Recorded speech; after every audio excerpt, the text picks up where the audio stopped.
Hello friends, welcome to my YouTube channel. So today in this video, I am going to show you how to improve the screen visibility on your device.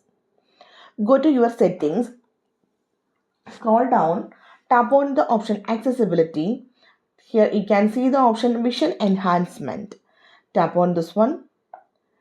To turn on the screen visibility, to improve the screen visibility on your device, you have to select the option high contrast.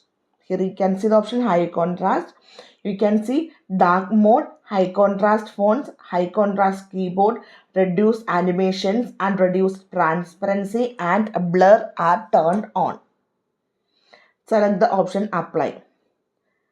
You can see it will improve the screen visibility on your device. And also you can adjust the brightness and the font size to improve the screen visibility. So hope you guys enjoy this video. Thank you for watching. Thank you. Bye bye.